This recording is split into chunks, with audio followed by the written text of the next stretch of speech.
बंदी छोड़ सतगुरु रामपाल जी परमेश्वर जी की जय हो।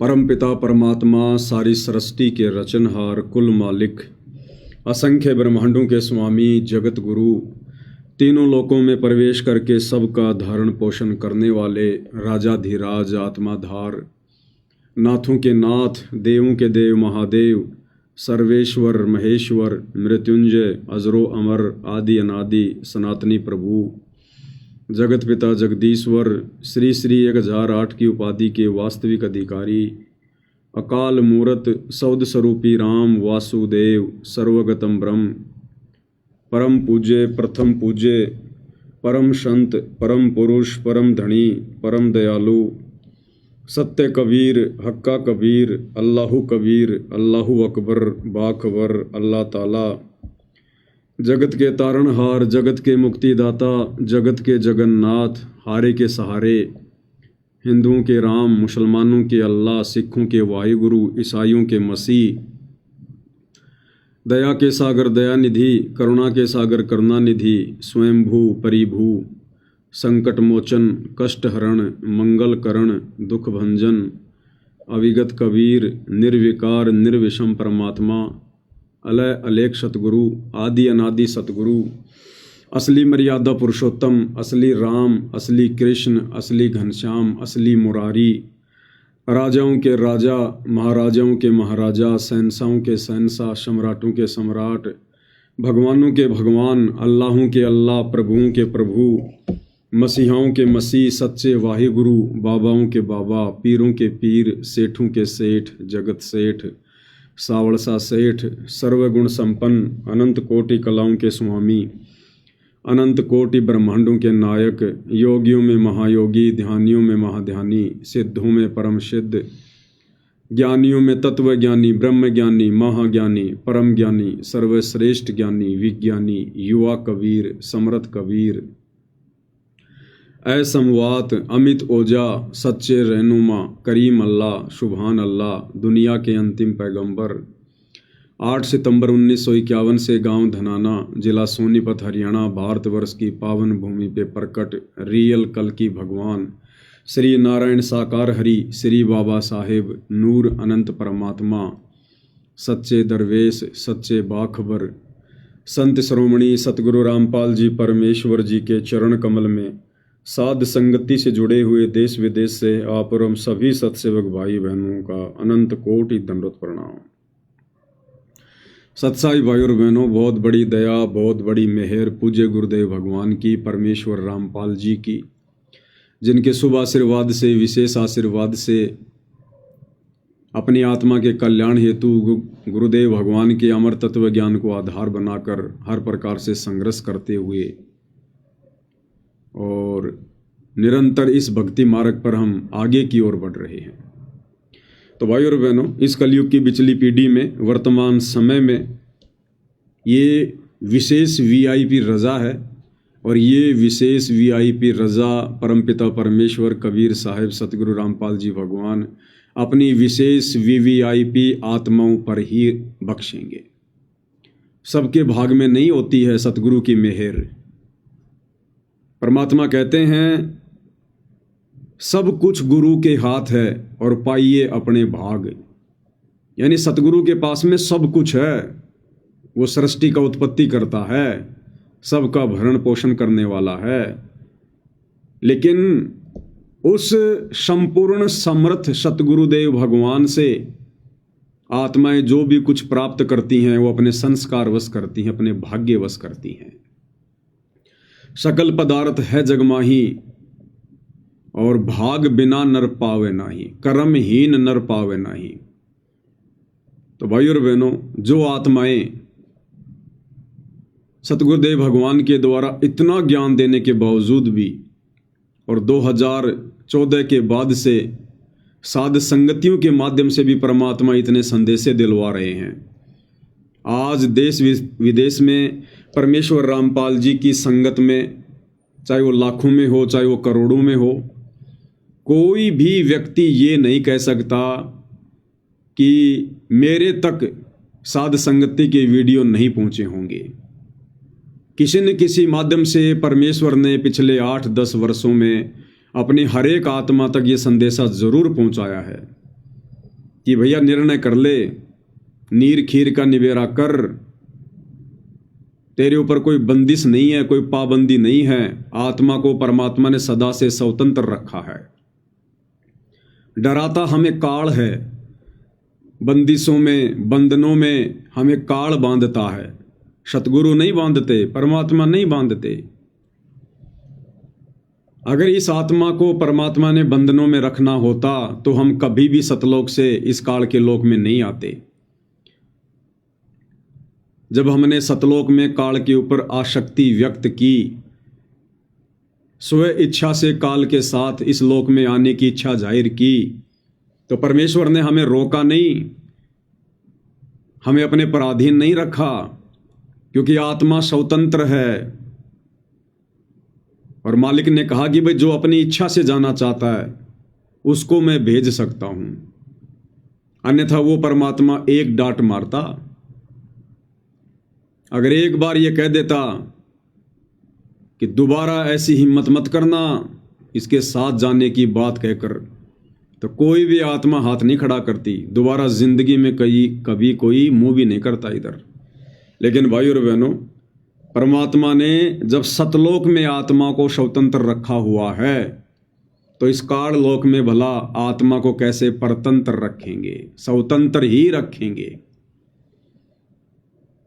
तो परमेश्वर यानी गुरुदेव भगवान कभी किसी के वीडियो देखने से मना नहीं करते, कभी किसी के विचार सुनने से मना नहीं करते। उल्टा गुरुदेव भगवान तो हमें ये शिक्षा देते हैं कि कहे कबीर सोई जन मेरा, जो नीर खीर का करे निबेरा। परमेश्वर रामपाल जी कहते हैं कि मेरी नेक आत्मा, मेरी अच्छी आत्मा, मेरी ज्ञानी आत्मा वही है जो दोनों पक्षों की बातों को सुनकर फिर कोई निर्णय करे। एक पक्ष की बात को सुनकर कभी हम जज नहीं कर सकते, निर्णय नहीं कर सकते। स्वयं गुरुदेव भगवान ने हमारे को भिन्न भिन्न साधु संत महात्माओं के प्रवचन सुनाकर, सत्संग सुनाकर भक्ति मार्ग पर दृढ़ किया है, तैयार किया है। जब तक हम दूसरे के पैकेट में रखी हुई वस्तु को देखेंगे नहीं, हमें क्या पता चलेगा उस पैकेट में नकली वस्तु है या फिर असली वस्तु है। तो सतगुरुदेव भगवान ने अपने किसी भी भगत को मना नहीं किया कि तुम किसी की वीडियो मत देखना, बस मेरे सत्संग सुनना। अगर ऐसा करना होता तो फिर परमात्मा अपने भक्तों की जेब में मोबाइल नहीं डालता, ये यूट्यूब और फेसबुक नहीं देता जिस पर दुनिया भर के वीडियो आते हैं, अच्छे भी बुरे भी, साधु संतों के भी। अगर परमात्मा ने हमें डरा के धमका के अगर रखना होता तो आज सबकी जेब में परमात्मा मोबाइल नहीं डालता। अब सबकी जेब में मोबाइल है तो सब लोग स्वतंत्र हैं, सब लोग स्वतंत्र हैं। तो हमें डरा कौन रहा फिर वर्तमान में गुरुदेव भगवान का आदेश बताकर कि अगर साध संगति की वीडियो देखोगे, पवन दास की वीडियो देखोगे तो तुम्हारा नाम खंड हो जाएगा, तुम गुरुद्रोही घोषित कर दिए जाओगे, तुम्हें आश्रम में एंट्री नहीं दी जाएगी। तो भाई और बहनों, ये डराने का, भयभीत करने का काम काल का है। तो जो काल प्रेरित आत्माएं हैं, जो गुरु को मानुष मानते हैं, गुरुदेव भगवान के जो नज़दीकी हैं, जो करीबी हैं, उनके बेटा बेटी, भाई बंधु, रिश्तेदार, चंद आश्रम संचालक, ये कोऑर्डिनेटर, इनको डर है, इनको भय है, क्योंकि इनको अपने सतगुरु पर विश्वास नहीं है। ये रोजी रोटी के लिए, अपने बच्चों के पेट पोषण के लिए संगत के दान पर निर्भर हैं, संगत के पैसे पर निर्भर हैं, ज्योति पाठ के पैसों पर निर्भर हैं। इसलिए इन काल प्रेरित आत्माओं को ये डर है, ये भय है। यदि संगत ने साध संगति के वीडियो देखना शुरू कर दिए तो फिर आश्रमों में कौन आएगा? सबको पता चल जाएगा कि भाई जब तक गुरुदेव भगवान नहीं आते हैं तब तक घर बैठ के भक्ति करो। आश्रमों में क्या है? सतगुरु थोड़ी बैठे हैं। आश्रमों में भी तो फोटोएं लगी हैं, वहां भी तो एलईडी पर सत्संग चलते होंगे, तो वो सुविधा तो हमारे घर पर भी है। आश्रम किस चीज़ के बने हैं? मिट्टी के, पत्थर के, ईंट के, चूने के। हमारे घर भी उसी मटेरियल से बने हैं। फोटोएं हमारे घर में भी हैं, दरबार साहिब हमारे घर पर भी है, सत्संग हमारे मोबाइल में भी हैं, टीवी हमारे घर पर भी लगा हुआ है। तो भला फिर हम आश्रम में जाके क्या करेंगे जिस आश्रम में हमारे भगवान नहीं है? तो इन लोगों को ये चिंता हो रही है भाई और बहनों, चिंता कि अगर संगत ने साध संगति की वीडियो देखने शुरू कर दिए तो मुश्किल से 2 या 4 वीडियो काफ़ी हैं आश्रमों से रिश्ता समाप्त करवाने के लिए, क्योंकि साध संगति की वीडियो में सत्यता है। परमाणु के साथ में बात कही जाती है, वो आबाई नहीं बकी जाती, मनमाना आचरण नहीं थोपा जाता। तो जिस कारण से भाई और बहनों इस काल को डर है, इस काल को भय है, जिन्होंने आत्माओं को बंदिशों में बांध रखा है, डरा रखा है, धमका रखा है। अन्यथा गुरुदेव भगवान का तो सीधा सीधा फॉर्मूला है, कहे कबीर सोए जन मेरा, जो नीर खीर का करे निवेरा। हंस, हंस कौन होता है? गुरुदेव ने बताया, एक पात्र में 1 किलो जल और उस जल में 1 किलो यदि दूध डाल दिया जाए, दोनों को अच्छे से मिक्स कर दिया जाए, तो हंस को परमेश्वर की तरफ से गॉड गिफ्ट है। एक ऐसी उसको परमात्मा ने एक वो तकनीक दी हुई है, शक्ति दी हुई है, वो उस पानी मिले हुए दूध को पी लेगा। कोई फिल्टर मशीन नहीं है, कुछ नहीं है, गॉड गिफ्ट है। परमात्मा की तरफ से उसको एक पावर है, एक शक्ति है। अपनी चोंच डालेगा और जिस पात्र में दूध और पानी आपस में मिले हुए हैं, वो दूध को पी लेगा और पानी को छोड़ देगा। तो सतगुरु रामपाल जी भगवान से, इस कबीर भगवान से उपदेश लेने के बाद, उनका तत्व ज्ञान सुनने और समझने के बाद, भगत आत्मा एक हंस की श्रेणी में आ जाती है और फिर वो नीर खीर का निवेरा करना शुरू कर देता है। सही क्या है, गलत क्या है, उसका निवेरा करना शुरू कर देता है। लेकिन वर्तमान में संगत पर काल ज्यादा हावी है, क्योंकि संगत गुरु को मानुष मानकर भक्ति कर रही है, मर्यादा तोड़कर भक्ति कर रही है, जिस कारण से काल का प्रभाव ज्यादा है। अब सोचिए भाई और बहनों, परमेश्वर रामपाल जी की 90% सतलोक आश्रमों से जुड़ी संगत आज सही और गलत का निर्णय करने से डर रही है, भयभीत है।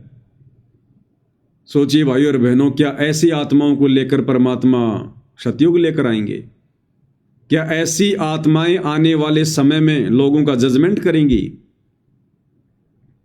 कभी नहीं कर सकती। जो खुद अपने आत्म कल्याण का जजमेंट नहीं कर पा रहे, जो खुद संगत में क्या सही है क्या गलत है, जो वर्तमान में उसका जजमेंट नहीं कर पा रहे, सोचिए यदि ऐसी आत्माओं को कोई जज की पदवी मिल जाए, वो क्या खाक लोगों का निर्णय करेगी? वो तो पक्षपात ही करेगा, पक्षपात ही। वर्तमान में 90% संगत से तो जगत वाले लाख गुना अच्छे हैं। एक जज भी उस समय तक उस मुकदमे को लंबा खींचता है जब तक वो दोनों पक्षों की बातों को गहनता से समझ ना ले कि क्या सही है और क्या गलत है, उसके बाद वो निर्णय देता है।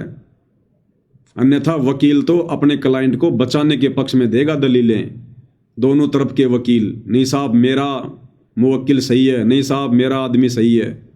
लेकिन जज उनकी बातें नहीं सुनता, उनकी बातें नहीं मानता, सुनता अवश्य, लेकिन संगत की तरह आंख बंद करके ऐसे विश्वास नहीं करता।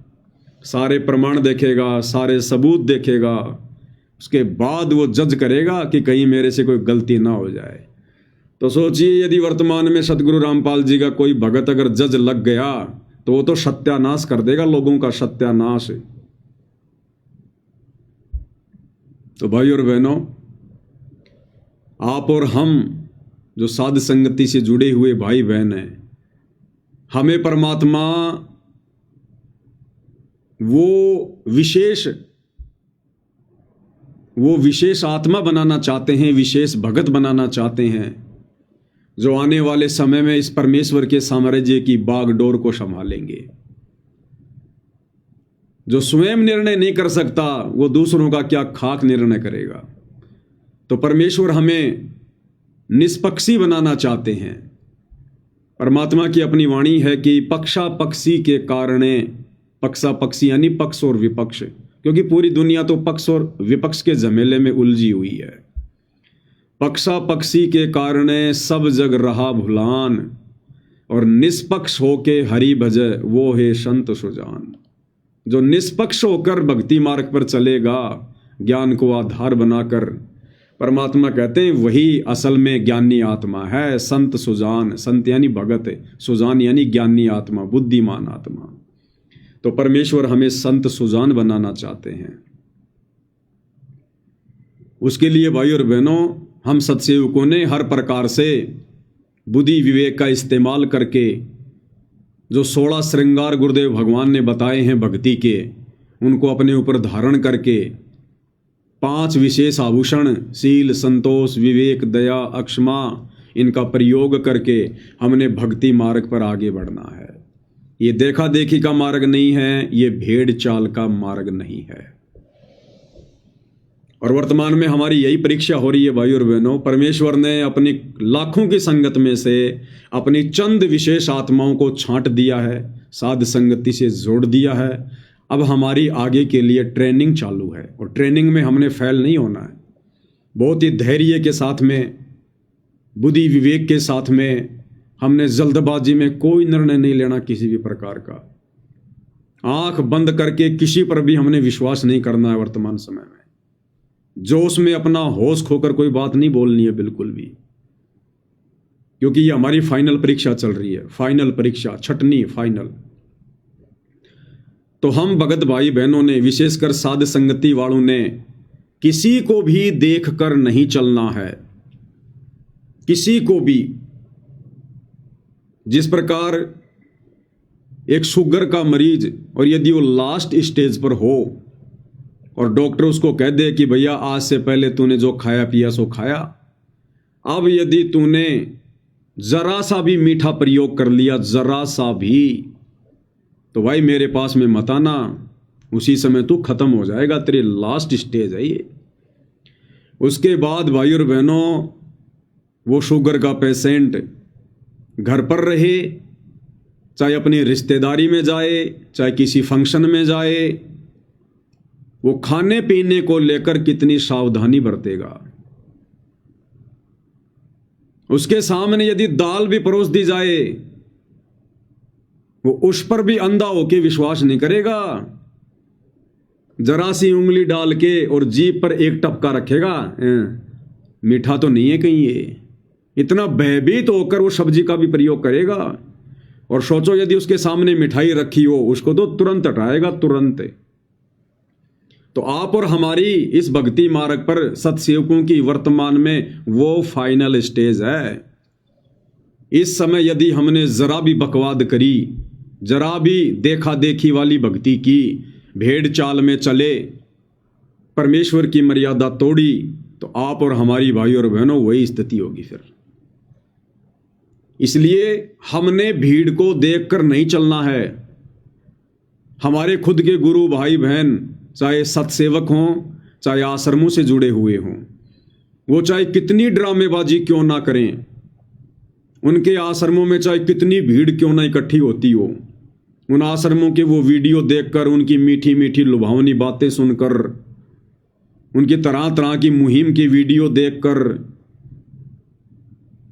हमने अपने मार्ग से जरा भी विचलित नहीं होना है, जरा भी, नहीं तो काम बिगड़ जाएगा अपना। ये जो बकवाद कर रहे हैं इनको करने दो आश्रम वालों को। ये जो अपना अनमोल मनुष्य जीवन बर्बाद कर रहे हैं इनको करने दो।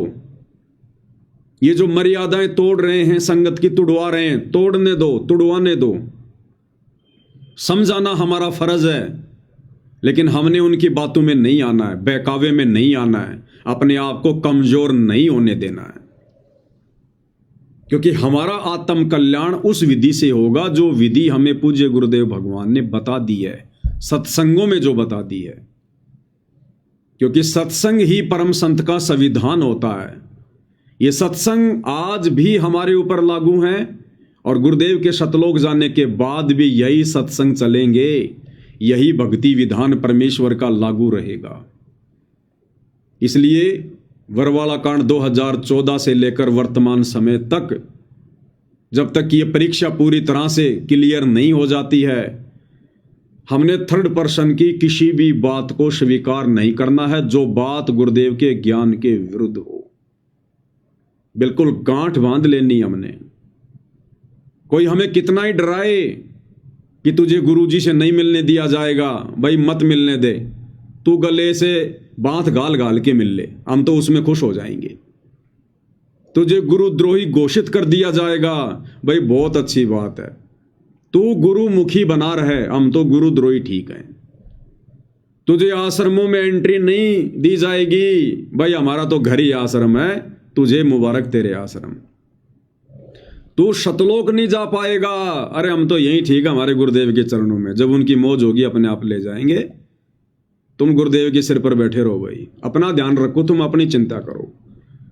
तेरी मर्यादा टूट गई है, तेरा नाम खंड हो गया है, ठीक है भैया, तू मत टूट जाना, तू खंड मत हो जाना, हमारी चिंता मत कर, हम तो जैसे भी हैं सतगुरु के चरणों में पड़े हैं। लड़ना भी नहीं, झगड़ना भी नहीं, डरना भी नहीं, और अपने शास्त्र अनुकूल शत भक्ति मार्ग से विचलित भी नहीं होना है। भाई और बहनों, परमात्मा हमें बाईपास निकाल रहे हैं, बाईपास साध संगति के माध्यम से। अगर गुरुदेव भगवान अपनी विशेष रजा बख्श के अगर ये साध संगतियां शुरू ना करवाते, आज सतगुरु रामपाल जी परमेश्वर की संगत में एक भी आत्मा भगत कहलाने के लायक नहीं होती, भगत कहलाने के लायक। वही 650 साल पहले वाली स्थिति हो जाती परमात्मा के सामने जब वो मगर से गए थे, वही स्थिति। क्योंकि आश्रम वाले तो अपना सत्यानाश करवा चुके हैं, उनकी तो 650 साल पहले वाली स्थिति है। वही लड़ाई झगड़े, मार पिटाई, गाली गलोच, मर्यादाहीनता। जिस प्रकार जब परमात्मा मगर से सशरीर शतलोक जाने की लीला जो है वो करने वाले थे, तो उससे पहले परमात्मा ने देखा कि वीर सिंह बघेल और बिजली खान पठान दोनों आपस में लड़ने मरने को तैयार थे। जबकि गुरुदेव ने बताया कि राजा वीर सिंह को तो शार शब्द भी दे दिया था, शार शब्द भी।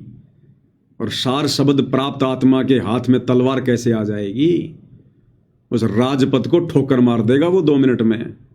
उसकी हालत तो पकी हुई सरसों के जैसी हो जानी चाहिए, वो तो चींटी को भी नहीं सता सकता।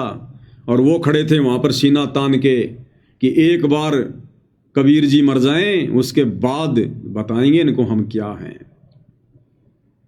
तो भाई और बहनों, इन सतलोक आश्रम वालों की, इन कोऑर्डिनेटरों की, आश्रम संचालकों की, गुरुदेव के परिवार की आज भी वीर सिंह बघेल और बिजली खान पठान वाली स्थिति है। इनको कोई कॉमन सेंस भी नहीं है, भक्ति मार्ग की कॉमन सेंस भी।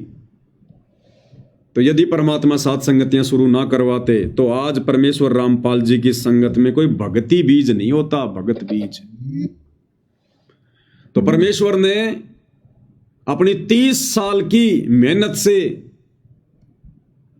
जो एक बगीचा लगाया था, अब परमेश्वर ने अलग से अपने पेड़ पौधे छांट के साध संगति रूपी एक बगीची तैयार की है परमात्मा ने।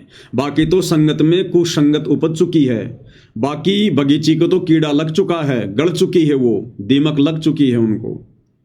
ये सत्सेवक भाई बहन है परमेश्वर के हीरे मोती।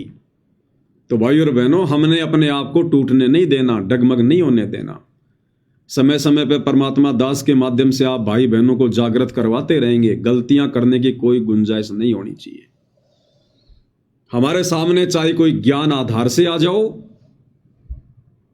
या चाहे अन्य कोई छल बल वाले कोई तरीके से आ जाओ, हमने तो अपने टारगेट पर, अपने लक्ष्य पर ध्यान केंद्रित रखना है, जो विधि हमें गुरुदेव ने बताई है।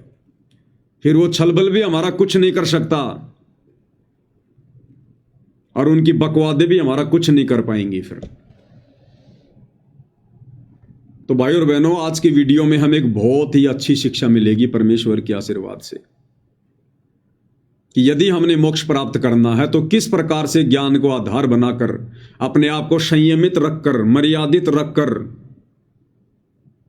परमात्मा कहते हैं ये रोटी का टुकड़ा डालते ही पूंछ हिलाना और जरा सा दूर दूर करते ही भौंकना, ये कुत्तों के काम होते हैं, भगतों के काम नहीं होते। भगत लाभ में, हानि में, दुख में, सुख में एक समान होता है। भगत ना कभी ज़्यादा खुश होता है, ना कभी ज़्यादा दुखी होता है, क्योंकि उसको परम संत का परम सहारा होता है। इसलिए वो डरता नहीं, भयभीत नहीं होता, दुखी नहीं होता। और भगत को परम संत परम ज्ञान की अनुभूति करवा देता है, तत्व ज्ञान के नज़दीक पहुंचा देता है।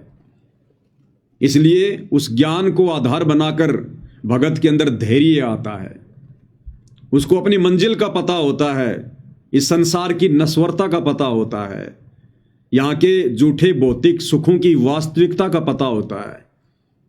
इसलिए कोई भी फिर भगत को विचलित नहीं कर सकता, क्योंकि भगत को यहाँ पर आग लगी हुई दिखाई देती है कि ये सब नश्वर है, या मेरा कुछ नहीं है, ये सब नकली स्वांग है, नकली। जैसे गुब्बारे में हवा भर के छोड़ दिया जाता है, इसी प्रकार से काल ने हम आत्माओं के अंदर हवा भर के छोड़ रखा है। बेटा बेटी, कार कोठी, मकान, नौकरी, जायदाद, फार्म हाउस, सोना चांदी, पद पदवी, ये सब गुब्बारे की हवा है, एक सेकंड में निकल जाएगी, एक सेकंड में। दास जब जयपुर में पढ़ा करता था तो हॉस्टल में रहता था। अब वो जवानी के दिन थे भाइयों और बहनों। तो हम क्या करते थे, जब शादियों का सीज़न होता था तो जयपुर में जो मैरिज गार्डन होते थे, हम लोग वहाँ चले जाते थे बढ़िया बढ़िया पकवान खाने के लिए, मिष्ठान खाने के लिए, कि हॉस्टल में खाना खाएंगे तो यहाँ की डाइट बचेगी, क्योंकि वहाँ तो ये सुबह की डाइट का 30 रुपया और शाम की डाइट का 30 रुपये। सन 2004 की बातें हैं ये, जब मैं जयपुर में हॉस्पिटल में उसमें हॉस्टल में रहता था। तो जब शादियों का सीज़न आता था तो हम 2-4 लोग मिलकर, और हमारा यही काम होता था, शाम को देखा करते थे कौन से गार्डन में शादी है, और वहाँ बढ़िया बढ़िया खाते, बढ़िया बढ़िया पीते, फिर आराम से आते। तो दास क्या देखा करता था भाइयों और बहनों, राजस्थान का मुख्यमंत्री अशोक गहलोत जो पहले था कांग्रेस सरकार में, वो कई बार मुख्यमंत्री रह चुका, कई बार हट चुका। तो जब वो मुख्यमंत्री था उस समय हम देखा करते थे उसके आगे पीछे गाड़ियां चलती थी, 10-15 गाड़ियों का काफिला, एम्बुलेंस, कमांडो, बुलेट प्रूफ गाड़ी में चलता था, सैकड़ों आदमी आगे पीछे घूमते थे, उसकी वाह वाही, जय जयकार। और भाई और बहनों, जब वो मुख्यमंत्री का वो जो पद है जब उसने छोड़ा, जब वो हार गया, कांग्रेस सरकार हार गई, बीजेपी की सरकार आ गई, तो हम लोग एक शादी में गए हुए थे जयपुर में ऐसे ही खाना खाने के लिए, 2-4 जने। तो हम तो गोलगप्पे वगैरह खा रहे थे, अपने अंदर डांस वांस के आनंद ले रहे थे। तभी किसी ने कहा, अरे मुख्यमंत्री जी आ गए, मुख्यमंत्री जी आ गए। तो दास ने देखा, भाई कौन सा मुख्यमंत्री आ गए, आज तो हमारा भी सौभाग्य जो मुख्यमंत्री जी की शक्ल देखने को मिलेगी। तो दास ने क्या देखा, राजस्थान का भूतपूर्व मुख्यमंत्री अशोक गहलोत जो सरकार में नहीं था, वो अपने 2 साथियों के साथ, ना कोई पुलिस वाला, ना कोई बॉडीगार्ड, ना कोई बुलेट प्रूफ गाड़ी, और मात्र अपने 2 साथियों के साथ में और एक ही गाड़ी में, और पीछे हाथ करके, नीची गर्दन करके उनसे बात करते करते आ रहा है शादी में। तो भाइयों और बहनों, क्या खाक सुखे यहां का, क्या है ये। थोड़े समय के लिए तो काल हमारे अंदर मुख्यमंत्री बना के, प्रधानमंत्री बना के, राष्ट्रपति बना के हवा भर देता है। 5 साल तो हम किसी को बख्शते ही नहीं कि मैं कौन हूं, अपने आप को देवता समझने लग जाते हैं, झूठी उस प्रभुता को प्राप्त करके। और जैसे चुनाव हार जाते हैं उसी स्थिति में आ जाते हैं, वापस उसी स्थिति में, कोई उनको सलाम करने वाला भी नहीं मिलता फिर। तो पूज्य गुरुदेव भगवान ने हमें इस गंदे लोक की वास्तविकता से परिचित करवा रखा है भाइयों और बहनों। इसलिए हम क्या मांगे यहां का, कुछ मांगने लायक है यहां? क्या मांगे यहां पर हम लोग? राजपद मांगे। जिस राजपद को प्राप्त करके गधे की योनि से जीवन शुरू करना पड़ेगा। तो जिस आत्मा को ज्ञान है वो तो ऐसे पंगे में पाव नहीं देगी। राजपद चाहे इस पृथ्वी का हो, चाहे देवताओं के लोक का हो, इंद्र की पदवी हो। एक हरि की भक्ति बिन राजा गधा होए, और माटी लदे कुमार की घास न डाले कोई। तो क्या करेंगे वो राजपद प्राप्त करके? इसलिए परमेश्वर ने हमें यह तत्व ज्ञान देकर इस गंदे लोक की वास्तविकता से भली भांति परिचित करवा रखा है। इसलिए हमारा यहां मन भी लगना दूभर हो जाएगा। हमारे पास में आने वाले समय में सब कुछ होते हुए, क्योंकि जो शत भक्ति मर्यादा में रह के हम कर रहे हैं, आने वाले समय में परमेश्वर हमें सारे सुखों से लबालब करेगा, सारे सुखों से। ये परमात्मा अपने भगत को दुखों में रख के भी उसकी परीक्षा लेता है, और समय आने पर उसको दुनिया भर के सुख देकर भी उसकी परीक्षा लेता है। और जो भगत ना उन दुखों से दुखी होता है और ना सुखों से ज्यादा सुखी होकर विचलित होता है, वही आत्मा मोक्ष प्राप्त करती है। तो आने वाले समय में परमेश्वर हमें इस काललोक के झूठे भौतिक सुख भी देंगे, लेकिन उस समय तक परमेश्वर हमें ज्ञान से इतना परिपक्व कर देंगे, भक्ति से इतना परिपक्व कर देंगे, वो दुनिया भर के सुख होने के बावजूद भी भाई और बहनों हमारा मन यहां से हटा हटा सा रहेगा। जैसे कोई चीज हमारे से मिस हो गई हो, गुम हो गई हो। हमें एक मीठी मीठी हमेशा टेंशन रहेगी, एक चिंता रहेगी हमारे को कि अगर मैं रह गया यहां पर तो मेरे साथ में क्या बनेगी। ये तो चलो थोड़े समय के लिए मेरे को सतगुरु ने, समर्थ ने इस काललोक के झूठे सुख दे दिए। अगर मैं अपनी गलती से रह गया, कोई मर्यादा टूट गई, कोई चूक चाकरी हो गई सतगुरु की भक्ति में, सेवा में, तो फिर मेरे साथ में क्या बनेगी? वो दुख भगत को आंखों के सामने चलचित्र की तरह चलते हुए दिखाई देंगे। इसलिए सब कुछ होते हुए भी भाई और बहनों हमें फीका फीका लगेगा, फीका फीका हमारी वो स्थिति हो जाएगी। और क्या मांगेंगे फिर हम यहां का? हम वो गलतियां कर नहीं सकते अब, जो गलतियां आप और हमने आज से पहले की, सतगुरु की शरण में आने से पहले, सतयुग में, त्रेता में, द्वापर में, इस तत्व ज्ञान के अभाव में। आज हम वो भक्ति नहीं कर सकते। आज हम उतना त्याग, उतना बलिदान, वो कुर्बानी नहीं दे सकते, उतना संघर्ष नहीं कर सकते जो हमने सतयुग में किया, त्रेता में किया, द्वापर में किया, काल की भक्ति करते करते। और जब वो समय आता था, जब भगवान हमारे सामने प्रकट होते थे कि मांगो क्या मांगते हो, तो हम क्या मांगा करते थे? गोबर, गोबर मांगा करते थे। हम निष्फल कर देते थे अपनी भक्ति को, अपने बलिदान को। एक छोटा सा वीडियो दास आपको दिखाता है किस प्रकार से इस काल में आप और हमें युगों युगों से मूर्ख बनाकर रखा हुआ है। एक वीडियो है एक साधक का, इसने काफी वर्षों तक श्री ब्रह्मा जी की साधना की और इसकी घोर तपस्या को देखकर, इसकी भक्ति को देखकर ब्रह्मा जी प्रसन्न हुए। हालांकि भाई और बहनों, प्रसन्न तो ये परमात्मा होता है, इंद्रदेवों के रूप में आकर हम भोली भाली आत्माओं को, नादान आत्माओं को जो भक्ति मार्ग से भटके हुए होते हैं, तो ये परमात्मा ही आकर हमारे को थोड़ी बहुत राहत देते हैं, भक्ति का प्रतिफल देते हैं। तो इसने जब घोर तपस्या की हजारों वर्षों तक, तो ब्रह्मा जी प्रकट हो गए, क्योंकि ब्रह्मा जी का ध्यान लगा रहा था। और ब्रह्मा जी ने कहा कि वत्स, मैं तुम्हारी तपस्या से प्रसन्न हुआ, मांगो मांगो, क्या मांगते हो?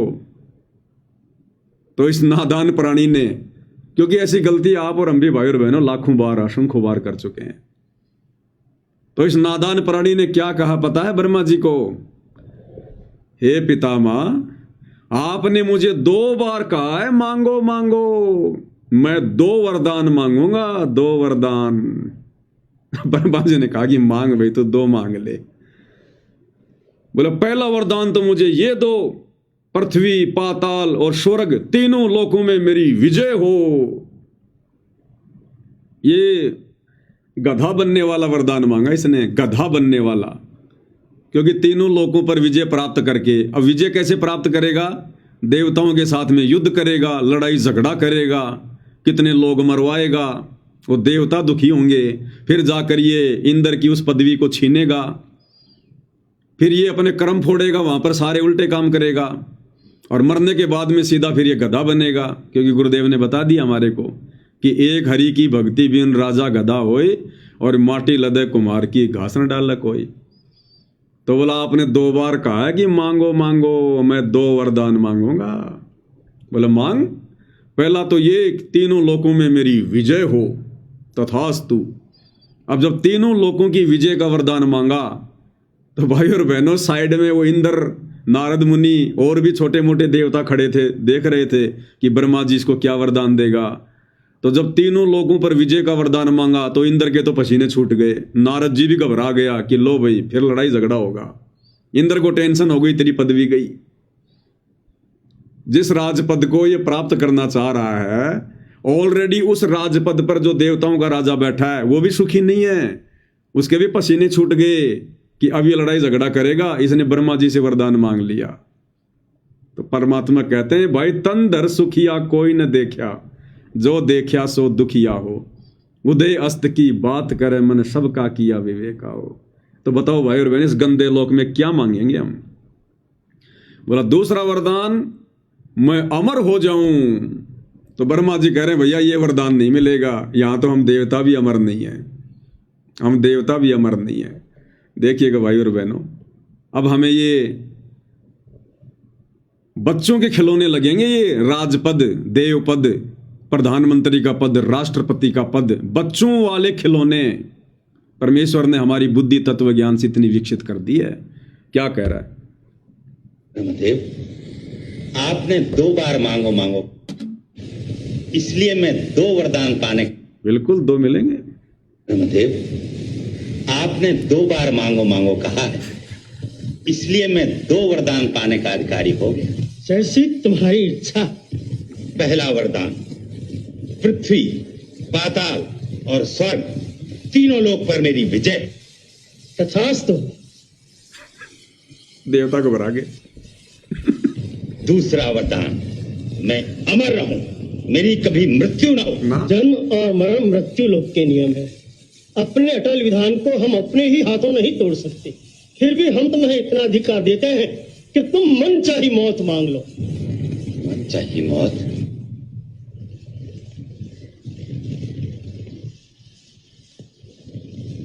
ब्रह्मदेव, अगर मेरी मृत्यु भी हो तो केवल महाकाल के पुत्र के हाथ। तथास्तु। अब मैं अमर हो गया। हाँ, अब तू अमर हो गया भाई। अब देखो भाई और बहनों, ऐसे पता चलता है कि बातों बातों में गुरुदेव भगवान ने आप और हमें अध्यात्म की किस चोटी पर पहुंचा दिया है, हमें किस भक्ति की उस पराकाष्ठा पर पहुंचा दिया है। सतगुरुदेव भगवान के दोनों बेटे मनोज और वीरेंद्र राजनेताओं की रैलियों में धक्के खा रहे हैं, राजनेताओं से हाथ मिलाने को बहुत बड़ा मानते हैं। और ये नादान संगत जो सतलोक आश्रमों से जुड़ी है, कभी नरेंद्र मोदी की रैली में भाग रही है, कभी किसी नेता के जन्मदिन में भाग रही है। और इधर हम सत्सेवक भाई बहन, अगर खुद भी ब्रह्मा विष्णु महेश तीनों देवता आकर यदि हाथ जोड़कर कहें कि भक्तों आज से तीनों इन पदवियों को, रजगुण वाली पदवी, तमगुण वाली, सतगुण वाली, ये तीनों पद आप लोग प्राप्त करो निर्विरोध, कोई चुनाव नहीं, कोई इलेक्शन नहीं। हम लोग अपनी एडी की ठोकर पे रख के चलेंगे वो तीनों राजपद ब्रह्मा विष्णु महेश जी के, कि नहीं चाहिए भैया हमें राजपद, जिस राजपद को प्राप्त करके फिर 84 लाख में गधा बनना हो। ठोकर मार के चलेंगे हम, इंद्रदा राज कागदा बिष्टा ना भोगा इंद्राणी नो।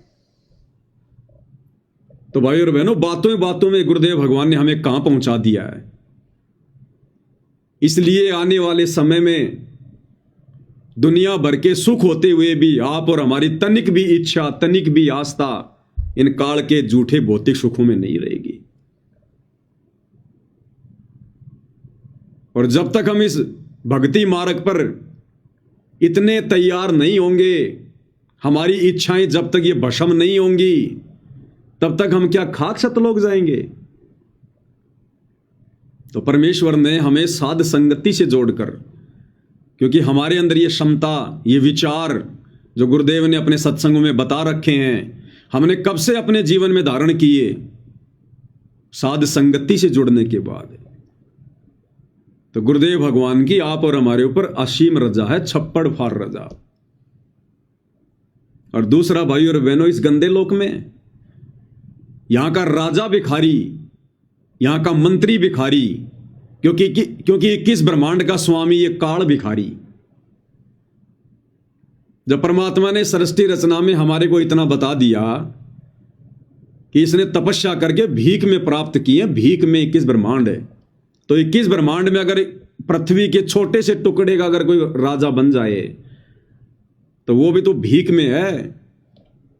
उसने भी तो कभी किसी जन्म में सतगुरु की भक्ति करके उस भक्ति के प्रतिफल में आज वो राज पद प्राप्त किया हुआ है, भीख। और हकीकत क्या है, 2020 में जब भाई और बहनों महामारी आई कोरोना, तो देश के प्रधानमंत्री ने भी हाथ खड़े कर दिए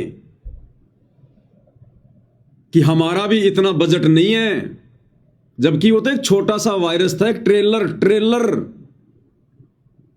और प्रधानमंत्री ने भी क्या किया, पीएम रिलीफ फंड कि भैया डोनेट करो पैसा, दान करो पैसा, दान करो पैसा, लोगों की जान बचानी है, लोगों की जान बचानी है। प्रधानमंत्री ने भी झोली फैला दी, प्रधानमंत्री रिलीफ फंड के नाम पर। कोई 50 लाख दे रहा है, कोई 1 करोड़ दे रहा है, कोई 15 करोड़ दे रहा है, पैसे वाले लोग। तो जिस देश का भाई और बहनों राजा भिखारी, ऐसे राजपद को हम प्राप्त करेंगे ये ज्ञान होने के बाद में? ऐसे राजाओं से हम कोई सुखों की हम कोई इच्छा रखेंगे? इसलिए परमात्मा ने दास को प्रेरणा करके सत्सेवक भाई बहनों को मना करवाया कि हमने सरकारी राशन नहीं लेना जो फ्री में मिलता है। सरकारी राशन हमने बिल्कुल नहीं लेना जो फ्री में मिलता है। बताओ किन किन लोगों का पैसा आया होगा? जिसकी शराब की दुकान है वो भी टैक्स दे रहा है, उसने भी प्रधानमंत्री रिलीफ फंड में पैसा डाला। जिसके बूचड़ खाने हैं उसने भी उस रिलीफ फंड में अपना पैसा डाला। जो 2 नंबर के काम कर रहे हैं, जिनकी शराब की फैक्ट्रियां, तंबाकू की फैक्ट्रियां हैं, ये बॉलीवुड वाले सारा दिन जो अश्लीलता फैलाते हैं, फुहड़ता फैलाते हैं, इन्होंने भी डाले पैसे। अंबानी जैसे लोग जिनका कोई दीन धर्म नहीं है, जो भक्ति के निकट भी नहीं है, पाप कर्म की गठरी जिनके सिर पर है, ऐसे लोगों ने भी डाला। और उस पैसे को हम भगत खाएंगे, परमात्मा के भगत, उस राशन को फिर हम खाएंगे। इन सब के पाप हमारे ऊपर आएंगे। और सतगुरु के भगत होने के बाद, जगत सेठ के बच्चे उनकी शरण में होने के बाद हम राजा के आगे झोली फैलाएंगे, हम सरकारी राशन पर अपना जीवन जिएंगे। धिक्कार है फिर उस भगत को और उसकी भक्ति को। इसलिए परमात्मा ने समय रहते और अधिक पाप कर्म ना बढ़े, परमात्मा ने क्रॉस लगवा दिया वीडियो बनवा के। ये आश्रम वाले तो आज भी सरकारी पेंशन ले रहे हैं, सरकारी राशन ले रहे हैं आज भी। तो जब छोटी सी बीमारी कोरोना आया तो देश के प्रधानमंत्री ने हाथ फैला दिए। बताओ क्या करेंगे हम ये राजपद प्राप्त करके? और अभी जो पंजाब में जो बाढ़ आई हुई है, पंजाब के थोड़े से हिस्से में 2-2.5 हजार गांव बाढ़ से प्रभावित हुए। यानी मुश्किल से 1/3 हिस्सा भी बाढ़ से प्रभावित नहीं है पंजाब का, 25% हिस्सा बाढ़ से प्रभावित है। और इतनी सी आपदा में, इतनी सी परेशानी में पंजाब के मुख्यमंत्री भगवंत सिंह मान ने हाथ फैला दिए जनता के सामने कि आओ सब मिलकर पंजाब को खड़ा करेंगे, सब मिलकर सहयोग करो। मैं वचन देता हूं कि आप अगर 1 रुपया भी दोगे तो मैं उसको सही काम में लगाऊंगा। क्यों भाई? सरकार दिवालिया हो गई क्या? सरकारी कोष दिवालिया हो गया, खाली हो गया क्या? बस इतनी औकात है क्या राजाओं की? अरे अभी तो कोई बांध भी नहीं टूटा, विशेष कोई बादल भी नहीं फटा, एक नहर का पानी आ गया उछल कर और उसी में मुख्यमंत्रियों ने हाथ फैला दिए, इस कंगाल लोक के राजाओं ने हाथ फैला दिए जनता से। जनता बैठी है राजाओं के भरोसे, राजा बैठे हैं जनता के भरोसे। एक छोटा सा वीडियो उन्होंने वायरल किया अपना, आपको दिखा देते हैं भाई और बहनों। हकीकत भारत को, उद्योगपति को, चैरिटेबल ट्रस्टों को, कलाकार, भारत के हर नागरिक को, उद्योगपति को, चैरिटेबल ट्रस्टों को, कलाकारों को, पूरी दुनिया में बसते पंजाबियों को, बहन भाइयों को दिल से अपील करता हूं, आओ पंजाब के साथ खड़े होने का टाइम आ गया है। पंजाब को दोबारा अपने पांव पे खड़े करने का टाइम आ गया है। आओ मिलके इस संकट में पंजाब का साथ दीजिए। जो भी आप, मैं वचन देता हूं, जो भी आप मेहनत की कमाई से 1 रुपया भी अगर निकालोगे, उसको 1.25 रुपया बना के हम पारदर्शिता और ईमानदारी से इस्तेमाल करेंगे। खुल के सामने आइए और पुनर्वास में और रिस्ट्रक्चर में पंजाब का साथ दीजिए। इसके लिए आप और डिटेल चाहिए तो, और जानकारी चाहिए तो rangla.punjab.gov.in ये वेबसाइट पे जा सकते हैं, सब कुछ डिटेल मिल जाएगी आपको। तो ये हालत है 21 ब्रह्मांड के राजाओं की, मुख्यमंत्रियों की, प्रधानमंत्रियों की। कहां गया भाई टैक्स? अरे आप मुख्यमंत्री हो, पंजाब तो बड़ा उन्नत राज्य है,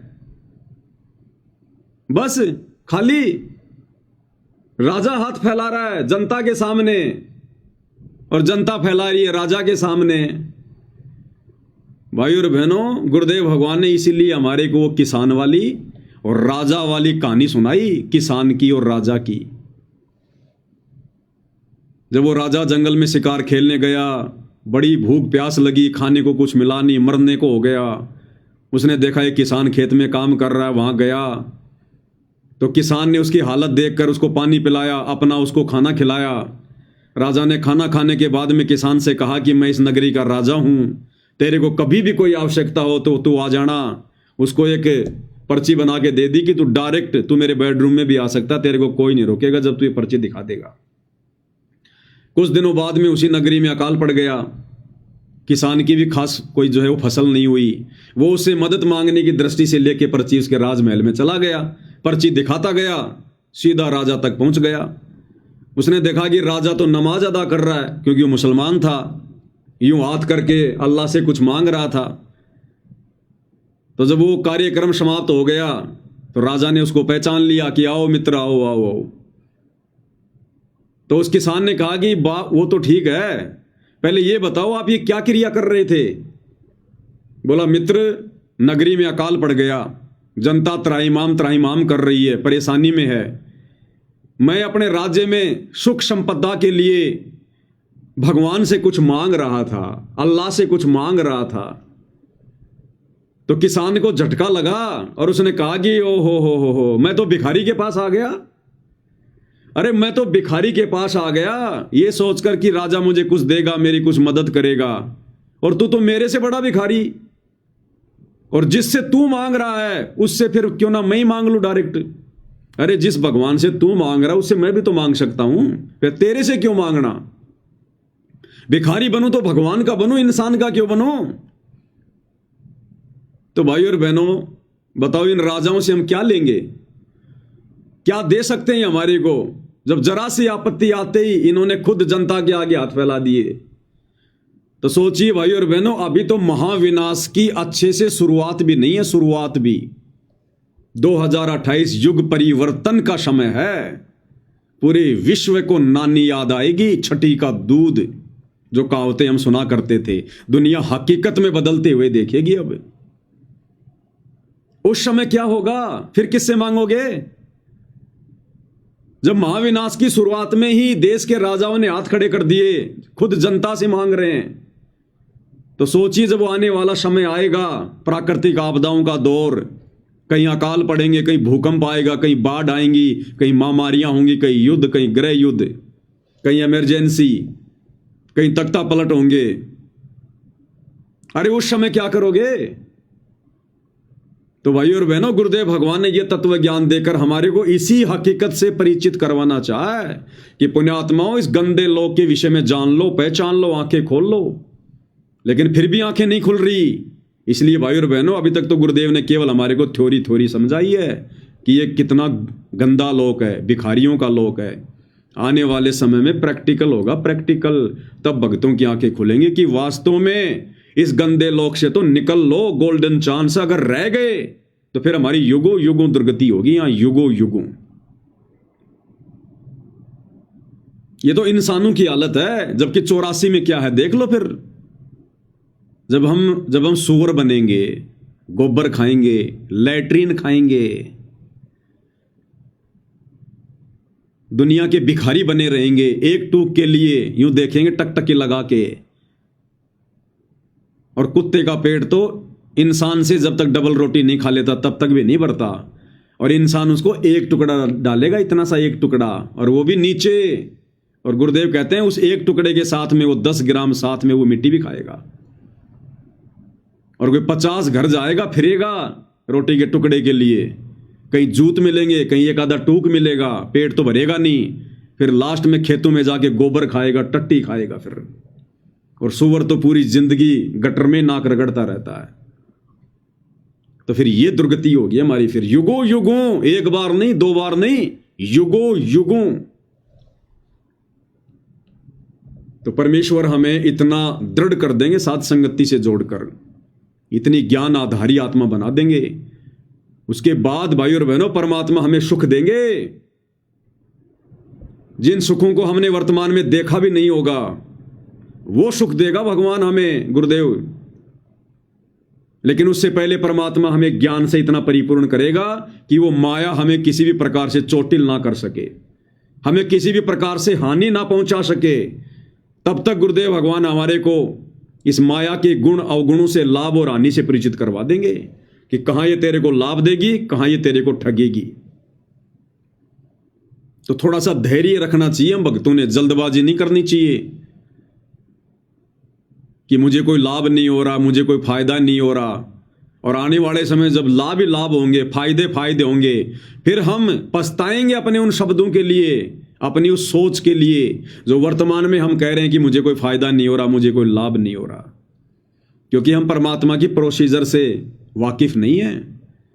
गुरुदेव ने बताया, यदि आपने खेत में गेहूं का बीज डाल दिया तो गेहूं से पहले चारा होगा, चारा, पशुओं का चारा, और बिन मांगे होगा और जबरदस्ती होगा। उस चारे के बिना गेहूं तैयार हो ही नहीं सकता, ऊपर वो बाली तैयार हो ही नहीं सकती। वो गेहूं निकल के आपके खेत में बाद में गिरेगा, पहले चारा गिरना शुरू हो जाएगा। जब आप गेहूं की पूलियां दोगे उसमें थ्रेसर में, तो गेहूं के दाने बाद में गिरेंगे, पहले खेत में चारा गिरना शुरू होगा। तो इस परमेश्वर की ये जो शत भक्ति हम कर रहे हैं, अगर धैर्य के साथ, विश्वास के साथ, मर्यादाओं के साथ, गुरु को परमात्मा मानकर, मोक्ष को ध्यान में रखकर, तो भाई और बहनों, मोक्ष तो मिलेगा ही मिलेगा। लेकिन जब तक जिएंगे ये चारा परमात्मा इतना दे देगा, इतना दे देगा, हमने खेत में छोड़ना पड़ेगा, खेत में। ये बस बहुत हो गए, इससे ज्यादा नहीं चाहिए। गुरुदेव कहते हैं मैं तुम्हारे हाथ खड़े करवा दूंगा, हाथ खड़े, कि भगवान अब और नहीं चाहिए, परमात्मा बस और नहीं चाहिए। लेकिन उसके लिए भाई और बहनों हमें थोड़ा धैर्य रखना पड़ेगा।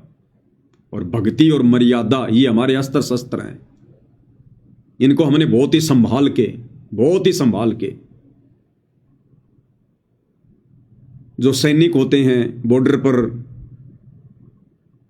बहुत सारे सैनिक तो ऐसे होते हैं अपना पूरा जीवन बिना किसी लड़ाई के, बिना किसी युद्ध के, और वो रिटायरमेंट आ जाते हैं, उनके जीवन काल में कभी कोई लड़ाई हुई नहीं। लेकिन उसके बावजूद भी उनको जो हिदायत दी जाती है, वो सप्ताह में एक बार या 15 दिन में एक बार अपने उन हथियारों को जरूर साफ करते हैं, उनकी देख रेख, उनकी रखवाली जरूर करते हैं वो। भले लड़ाई हो या ना हो, लेकिन हथियारों को वो हमेशा वो तैयार रखते हैं, ना जाने कब इनको काम में लेना पड़ जाए। तो इसी प्रकार हमारे जो हथियार हैं, ये भक्ति और मर्यादा, हमने इनको हमेशा तैयार रखना है। जंग नहीं लगने देनी, मर्यादा नहीं टूटने देनी। अगर मर्यादा टूट गई तो फिर ये भक्ति रूपी बंदूक किसी काम की नहीं है, फिर नहीं काम करेगी ये। तो हमने भाई और बहनों इस प्रकार से इस गंदे लोक की सच्ची और वास्तविकता से परिचित होकर इस भक्ति मार्ग पर बढ़ना है। संसार को नहीं देखना, दुनिया नहीं देखनी, ये आड़ोसी पाड़ोसियों को नहीं देखना। आज वो कितनी मौज मस्ती कर रहे हैं, कितना बड़ा मकान बना लिया, कितनी बड़ी गाड़ी ले आया, किसी का लड़का बड़ा ये अधिकारी बन गया तो बन गया, उसका भाग्य भैया, बनेगा, हम क्या करेंगे उसमें। अपनी पूर्व जन्म की भक्ति की मड़ाई खा रहा है, देगा भगवान उसको। हम क्यों जले, हम क्यों कटे किसी से, हम क्यों अपना कर्म फोड़े। उसने किसी जन्म में भगवान की भक्ति की है, परमात्मा देगा उसको। हमें भी ना जाने किसी किसी जन्म में क्या क्या दिया भगवान ने। तो हमसे जो लोग द्वेष किया करते थे, तो क्या उनके द्वेष करने से भगवान ने कोई कमी छोड़ी? वो तो देगा भगवान।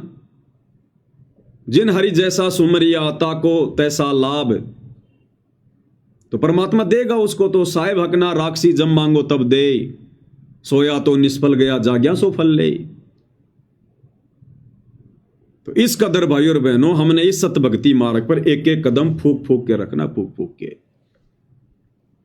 और वही चार बातें भाई और बहनों, इतना सब कुछ ज्ञान होने के बावजूद भी, इतनी मर्यादाएं रखने के बावजूद भी, इस कदर वास्तविकता से परिचित होने के बावजूद भी, यदि हमने वो युगों युगों वाली गलती फिर से कर दी, गुरु को मानुष मानने वाली, हमारी बनी बनाई भक्ति का सत्यानाश हो जाएगा, बनी बनाई भक्ति का। उसके लिए हमने गुरुदेव भगवान के सत्संग रह रहकर सुनने चाहिए, रह रहकर, जब भी दाव लग जाए, जब भी मौका लग जाए। सत्संग से हमने बिल्कुल भी बायकॉट नहीं करना है। हम कितने बिजी हैं, भले चलते चलते सुन लो, काम करते करते सुन लो, लेकिन रोजाना 1 घंटा तो कम से कम परमात्मा दया करें। अब उस 1 घंटे के सत्संग में परमात्मा हमें चार्ज रखेंगे, 1 घंटे के सत्संग में भी। क्योंकि हम चाहे कुछ भी काम करें, और यदि सत्संग चल रहा है तो ना चाहते हुए भी अब गुरुदेव ने हमें साथ संगति से इस कदर तैयार कर दिया, हमारी सुरती, हमारा ध्यान परमेश्वर की वाणी पे रहेगा। आप ट्राई कर लेना, कोशिश कर लेना, जो साथ संगति से जुड़े हुए हैं। क्योंकि परमात्मा ने हमारी वो नसें काट दी हैं, संसार वाली, बकवाद वाली, यार दोस्त वाली, रिश्तेदारों वाली, हंसी मजाक वाली। तो अब हमारा ध्यान काम करते करते भी और परमेश्वर की वाणियों में रहेगा, परमेश्वर की वाणियों में। क्योंकि अब हम बड़े ध्यान से, बड़े गौर से सत्संगों को सुनते हैं, और जैसे कोई पॉइंट आएगा तुरंत हम यूं कान कर लेंगे नजदीक कि परमात्मा जी क्या कहना चाह रहे हैं, क्या कुछ विशेष बात कह रहे हैं। तो 1 घंटे का सत्संग भी जो हम ध्यान से सुन रहे हैं, हमारी आत्मा को बिल्कुल तरोताजा रखेगा, तरोताजा। और सुमरण भी फिर हम उसी हिसाब से करेंगे, क्योंकि हम गुरु को परमात्मा मानकर हम सुमरण करेंगे। मर्यादा हम कोई तोड़ नहीं रहे। मोक्ष के अलावा दूसरा हमारा कोई टारगेट नहीं है, राजा महाराजा बनने का, राजनेता बनने का, कोई बहुत बड़ा कोई सेठ धनी व्यापारी बनने का। लड़ाई झगड़ा राग द्वेष ईर्ष्या हमारी फितरत में नहीं। अब तो जितना हम सुमरण करेंगे वो हमारी आत्मा को तरोताजा रखेगा, तरोताजा। तो अब हमने वो युगों युगों वाली गलती बिल्कुल भी नहीं होने देनी है। ये दुनिया चाहे लाख कहे, ये भगत चाहे लाख कहें कि तुम कैसे कह सकते हो कि सतगुरु रामपाल जी स्वयंभू हैं, ये प्रकट हुए हैं। क्योंकि अपने ही गुरु भाई बहन, संगत में कुसंगत होती है, संगत में कुसंगत। अरे जगत वालों को तो पता ही नहीं हमारे क्या नियम है, क्या मर्यादा है, क्या ये ज्ञान है, क्या ये सौदा है, क्या सतलोक है। तो वो बेचारे क्या कहेंगे, कुछ नहीं कर सकते। वो तो केवल इतना कह सकते हैं कि तू पागल हो गया, बाबा रामपाल के चक्कर में आ गया, तू पहले वाला नहीं रहा। बस ये 3 बातें उनके पास है। लेकिन यदि हमारे मन में कोई शंका पैदा करेगा तो काल केवल संगत में जो कुसंगत होती है, जो नकली भगत होते हैं, उनके माध्यम से, क्योंकि वो थोड़ा बहुत सत्संग सुनने के चलते जानते हैं अटपट, तो वो हमारे अंदर शंका पैदा करेंगे काल प्रेरणा से, क्योंकि उनको ये अच्छा नहीं लगेगा कि ये गुरु जी को भगवान क्यों कह रहा है, ये गुरु जी को प्रकट हुआ क्यों मानता है। वही लोग हमारे अंदर शंका के बीज बोने की कुचेष्टा करेंगे काल प्रेरणा से। तो भाइयों और बहनों, हमने आदरणीय गरीबदास जी के जीवन को, उनकी जीवन लीला को अपनी आंखों के सामने रखना है। ये आदरणीय गरीबदास जी की जो जीवन लीला है ना, एक ऐसा उदाहरण है जो आप और हमें दृढ़ करेगा। बाकी तो दास समय समय पर खुलासा जो है करता आया है, लेकिन बहुत सारी नई नई चीजें जो निकल निकल के सामने आती हैं, यही रजा होती है गुरुदेव भगवान की। जो रहस्य होते हैं अध्यात्म के, जो बातें हमारे दिलो दिमाग में भी नहीं होती, हमारे आसपास भी नहीं होती हैं, साथ संगति के माध्यम से परमात्मा उन्हीं पॉइंटों को लेके आते हैं। तो जिस प्रकार आदरणीय गरीबदास जी 12वें पंथ के प्रवर्तक थे, और ये 12 पंथ किसने चलाए? काल ने। काल ने 12 पंथ चलाए।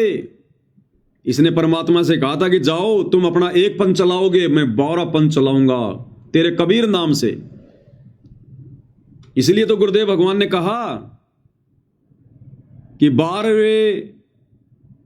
12वें पंथ की जो आत्माएं हैं वो ना तो भक्ति को समझ पाएंगी ना भगवान को समझ पाएंगी। 12 पंथ काल फुरमाना और भूले जीव न पावे ठिकाना। ये 12 पंथ हम ही को ध्यावें और ये अस्थिर घर का मर्म न पावें। कबीर भगवान कहते हैं कि ये 12 पंथ, ये कबीर कबीर का गाएंगे गुण, लेकिन इनके पास में कबीर की भक्ति की छींट भी नहीं होगी। और 12 पंथों के जो भगत होंगे, जो पंथी होंगे, वो काल के मुंह में रहेंगे, काल के मुंह में। 12वें पंथ नाम जो लेही हमरे मुख में आन समोई। कौन कहता है? काल। कि 12 पंथ नाम जो लेही, यानी 12 पंथों तक जो व्यक्ति उपदेश लेगा, जो गरीबदास जी के भगत हैं, वो भी काल के मुख में रहेंगे, काल के मुख में। 12 पंथ नाम जो लेही हमरे मुख में आन समोई। तो 12 पंथ भाइयों और बहनों किसने चलाए? काल ने। अब विचार करो भाइयों और बहनों,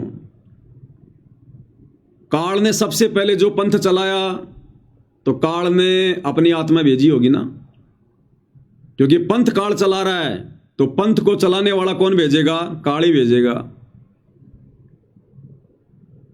तो 12वां पंथ किसका? काल का। तो आत्मा किसकी होनी चाहिए? उस 12वें पंथ को चलाने वाली आत्मा, वो प्रवर्तक कौन भेजेगा? काल भेजेगा। लेकिन गरीबदास जी को तो हम काल का प्रवर्तक कह ही नहीं सकते, क्योंकि अब हमें हकीकत का पता चल गया कि गरीबदास जी के रूप में तो खुद कबीर भगवान थे, कबीर परमात्मा थे। पंथ काल का, और उसके प्रवर्तक बन गए खुद कबीर परमात्मा गरीबदास जी के रूप में। फिर वो काल वाली आत्मा कहां गई? काल ने भी तो भेजी होगी ना। ये तो चलो बीच में परमात्मा ने खेल खेल दिया, लेकिन 12वें पंथ का प्रवर्तक काल ने भी तो भेजा है। वो कहां है? ये है वो गूढ़ रहस्य भाइयों और बहनों। परमात्मा कैसे शिशु रूप में 8 सितंबर 1951 को प्रकट हुए हैं सतगुरु रामपाल जी। गरीबदास जी ने क्या कहा अपनी वाणी में?